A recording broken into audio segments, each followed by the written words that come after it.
अगर एक बार ये वाली रेसिपी ट्राई कर ली ना तो आई बिलीव कि होटल्स पे जाकर दाल मखनी और चिकन कढ़ाई खाना भूल जाएंगे और घर पर ही शाही दाल बनाना स्टार्ट कर देंगे। रेसिपी स्टार्ट करने से पहले हमेशा की तरह एक छोटी सी रिक्वेस्ट कि अगर पसंद आए तो सब्सक्राइब करते हुए जाइएगा, दूसरों के साथ शेयर भी करिएगा और वीडियो को लाइक भी कीजिएगा। सबसे पहले हमने एक बाउल के अंदर 250 ग्राम के करीब दाल को भिगो दिया है। यहाँ पर मैंने आधी दाल मूंग की और आधी मसूर की ली है और इसके अंदर मैंने तकरीबन 7 से 8 जवे लहसुन के और साथ ही टमाटर छील के डाल दिया है और अदरक लहसुन का पेस्ट ऐड कर दिया है। तमाम मसाले ऐड कर दिए हैं जो कि नमक, मिर्च और धनिया पाउडर है और सबसे अहम चीज़ सौंफ और मोटी इलायची आधी ज़रूर डालिएगा।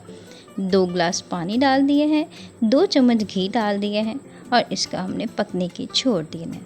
अच्छा, सबसे पहले देखना है कि प्रेशर की जैसे ही एक नोज़ल सी होती है वो ऊपर होनी चाहिए। नोज़ल जैसे ही ऊपर आएगी इसका मतलब हीट बन गई है। तो उसके बाद आपने 10 मिनट तक इसे अच्छे से पका लेना है। अब इसे अच्छे से मैश कर लीजिए और 2 गिलास पानी डालकर जितना रिक्वायर्ड हो उतना इसका आप लिक्विड बना सकते हैं। अक्सर घरों में हम यही गलती करते हैं कि हम पहले क्या करते हैं, सारा पानी एक ही दफ़ा डाल लेते हैं जिसकी वजह से दाल भी नहीं गलती और खड़ी खड़ी नज़र आती है और पानी भी नहीं पका हुआ लगता। तो ये वाले स्टेप्स ज़रूर फॉलो करें, इंशाल्लाह you will 100% enjoy this recipe. और अच्छे से मिक्स कर लेंगे। गर्मा गर्म दाल हमारी बनकर बिल्कुल रेडी है।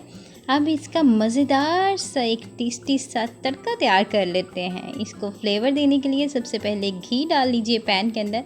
घी जब गर्म हो जाए तो इसके अंदर लहसुन ऐड कर दीजिए काट के, ज़ीरा और काली मिर्च 1-2 डाल दीजिए और ज़ीरा चटकने लगे तो इसको लाइट ब्राउन होने देना है लहसुन को। और इसके अंदर हमने साबुत मिर्चें ले लेनी है 4 से 5 अदद, वो भी ऐड कर दीजिएगा। यहाँ चूल्हा बंद करके 1 चम्मच आपने रेड चिली पाउडर और 2 हरी मिर्चें ऐड कर देनी है ताकि टेक्सचर और गार्निशिंग दोनों एक साथ हो जाएं।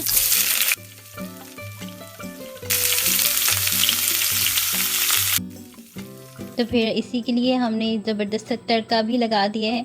मज़ेदार सा तड़का तैयार है और दाल हमारी शाही दाल बिल्कुल रेडी है। हम ज़बरदस्त चावलों के साथ खा सकते हैं। यहाँ पर मैंने तड़का चावल साथ बना लिए थे। इसके ऊपर मैंने देसी घी के 2 से 3 चम्मच ऐड किए हैं ताकि इसके फ्लेवर में 4 चांद लग जाएं। इसको मैंने तड़का चावलों के साथ ऐड कर दिया और साथ ही सलाद इस्तेमाल किया है। आप चाहें तो इसे चपाती, नान या फिर पराठे के साथ ज़बरदस्त तरीके से खा सकते हैं। वीडियो अच्छी लगे तो सब्सक्राइब कीजिएगा, शेयर कीजिएगा। Thank you for watching. अल्लाह हाफिज़।